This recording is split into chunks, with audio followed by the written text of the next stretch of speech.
दोस्तों, आज की इस वीडियो में मैं आपको चंबल नदी के बारे में बताने वाला हूँ। जी हाँ, वही नदी जो डाकुओं के लिए बहुत ज़्यादा फेमस है। जब भी चंबल का नाम लिया जाता है, लोगों के दिमाग में डाकुओं की तस्वीरें आ जाती हैं। ऐसा इसलिए है क्योंकि मध्य प्रदेश के 3 ज़िले हैं, भिंड, मुरैना और श्योपुर।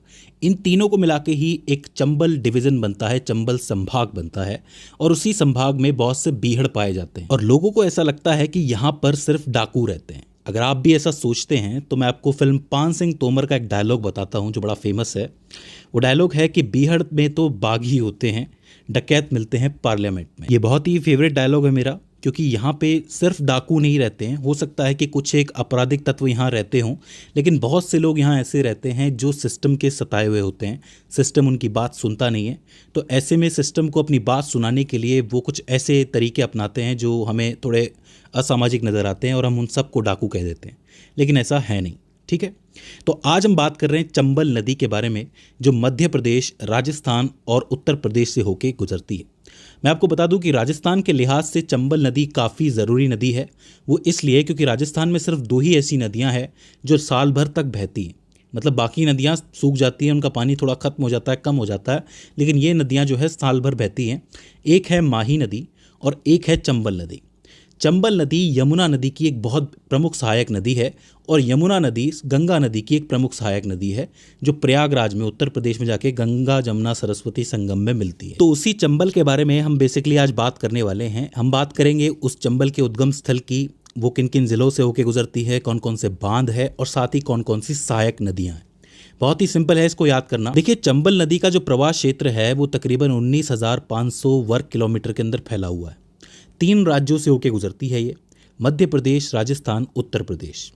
लंबाई की बात की जाए तो इसकी लंबाई 950 से 1024 किलोमीटर के बीच में कहीं। मध्य प्रदेश में ये नदी 376 किलोमीटर बहती है, राजस्थान में किलोमीटर और यूपी में 32 किलोमीटर।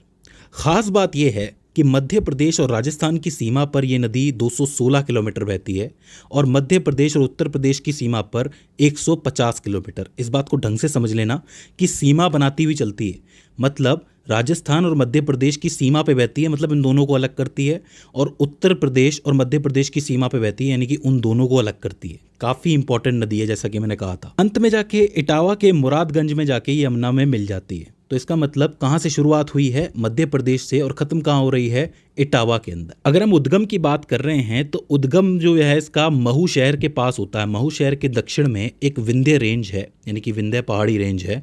उसमें जानपाव पहाड़ियाँ हैं, जिसमें भी एक सिंगर चोटी है, वहाँ से इसकी शुरुआत होती है। ध्यान से सुनिए, महू शहर है, उसका जो दक्षिणी हिस्सा है वहाँ पे विंध्या रेंज है, वहीं पे जानपाव पहाड़ियाँ हैं और उसी में एक चोटी है सिंगर चोटी, जहाँ से चंबल बहना शुरू करती है। थोड़ा सफ़र तय करने के बाद, अराउंड 376 किलोमीटर सफ़र तय करने के बाद ये राजस्थान में एंटर करती है। राजस्थान में ये चित्तौड़गढ़ से एंटर करती है और राजस्थान के कुल 6 जिलों के अंदर ये बहती है। कौन से 6 जिले हैं? चित्तौड़गढ़, कोटा, बूंदी, सवाई माधोपुर, करौली, धौलपुर। जब धौलपुर आता है तो धौलपुर से ही ये नदी यूपी में एंटर करती है। आप लोग देख भी सकते हो मैप के अंदर कि चित्तौड़गढ़ में घुसने के बाद ये धौलपुर से ही राजस्थान से बाहर जाती है। ठीक है, उसके बाद इटावा के अंदर यमुना से मिल जाती है। तो अब इतने लंबे सफर में इसके अंदर 4 इंपॉर्टेंट महत्वपूर्ण बांध हैं। कौन कौन से हैं? सबसे पहले तो एमपी के मंदसौर के अंदर गांधी सागर बांध है, काफ़ी इंपॉर्टेंट है, इसको याद कर लेना। निकलने की थोड़ा ही दूरी पर मिलता है ये, तो गांधी सागर बांध हो जाता है मंदसौर के अंदर। चित्तौड़गढ़ में जब ये घुसती है तो चित्तौड़ में ही एक बांध है, राणा प्रताप सागर बांध। याद रखना, काफ़ी इंपॉर्टेंट है, राणा प्रताप सागर बांध, चित्तौड़गढ़। थोड़ा आगे जाने पर जब ये इसे क्लियर कर लेती है चित्तौड़गढ़ को, तो आता है कोटा, और कोटा के अंदर पहले बांध पड़ता है जवाहर सागर बांध। कोटा काफ़ी ज़रूरी है, इसको भी याद रखना। और थोड़ा सा आगे चलने पर एक और बांध आता है, कोटा बैराज। तो 2 तो कोटा के बांध हो जाते हैं, एक तो जवाहर सागर बांध और एक कोटा बैराज। एक चित्तौड़गढ़ का हो जाता है और एक मध्य प्रदेश के अंदर हो जाता है। तो 4 बांधों को याद करने में कोई दिक्कत है? गांधी सागर बांध, राणा प्रताप सागर बांध, जवाहर सागर बांध और कोटा बैराज। ठीक है, अब बात करते हैं इसकी सहायक नदियों की। देखिए, जब ये बांध पूरे होते हैं, इससे थोड़ी दूरी पर एक नदी आती है, मेज नदी, जो कि यहाँ कहीं कोटा के अंदर ही आके मिलती है इस चंबल नदी से। ये जो मेज नदी है ये भीलवाड़ा से निकलती है, मतलब भीलवाड़ा से चलती हुई आती है और आके के अंदर मिल जाती है कोटा के अंदर। इसी कोटा में एक जगह है नोनेरा नाम की, उस नोनेरा जगह पे एक बहुत इंपॉर्टेंट नदी होती है, वो आकर के मिलती है, जिसका नाम है काली सिंध नदी। काली सिंध नदी बहुत ही ज़रूरी मानी जाती है चंबल के लिए, क्योंकि ये सबसे बड़ी नदियों में से एक है जो आके चंबल से मिलती है। ठीक है, इसी काली सिंध के ऊपर एक और बांध बना हुआ है जिसका नाम है हरीशचंद्र बांध कोटा। याद रखिए, ये सब कोटा के एरिया के अंदर ही हो रहा है, तो हरीशचंद्र बांध कोटा आ जाता है जो काली सिंध के ऊपर बना हुआ है। अच्छा, इस काली सिंध के अंदर ही 3 सहायक नदियां भी मिलती है। एक है चंद्रभागा, एक है आहू और एक है परवन नदी। याद रखिए कि जो आहू और परवन है दोनों ही झालावाड़ से राजस्थान के अंदर एंट्री लेती हैं। तो झालावाड़ से 2 नदियां घुस रही हैं, एक तरफ से आहू आ रही है, एक तरफ से परवन आ रही है। दोनों ही कहाँ मिलेंगी? काली सिंध के अंदर। थोड़ा आगे चलोगे तो चंद्रभागा भी इसी में आके मिलेगी।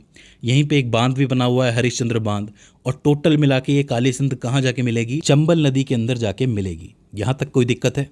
कोई दिक्कत नहीं होनी चाहिए। अब देखिए, कोटा पार करने के बाद कुछ एक आगे बढ़ने के बाद आता है आपका सवाई माधोपुर। यहीं पे कहीं पे सवाई माधोपुर में 3 नदियां इससे आकर के मिलती हैं। एक है पार्वती नदी जो कि मध्य प्रदेश से चलती हुई आती है, सीहोर से, जो सवाई माधोपुर में आके चंबल से मिल जाती है। इससे थोड़ा आगे चल के सवाई माधोपुर में ही 2 नदियाँ आती हैं। एक आती है बनास नदी जो कि उदयपुर के खामनौर से चलती हुई आती है, और एक आती है सीप नदी जो पनवाड़ा से चलती हुई आती है, जो मध्य प्रदेश के अंदर है। दोनों एक ही जगह पे आके मिलती है और इस जगह को कहा जाता है बनास संगम। याद रखना, बनास संगम। तो बनास आ गई, यहाँ पे सीप आ गई, इससे पहले पार्वती आ गई, मेज आ गई और काली सिंध आ गई।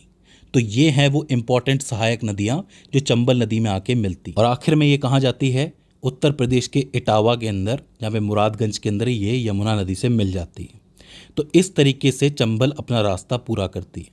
तो दोस्तों, मुझे उम्मीद है कि आपको चंबल प्रवाह मार्ग समझ में आया होगा। अगर इसके बाद भी इसके अंदर आपको कोई क्वेरी आती है, कोई दिक्कत आती है, तो आप हमें कमेंट सेक्शन के अंदर बता सकते हैं। तो दोस्तों, आज की इस वीडियो के अंदर बस इतना ही। See you in the next one.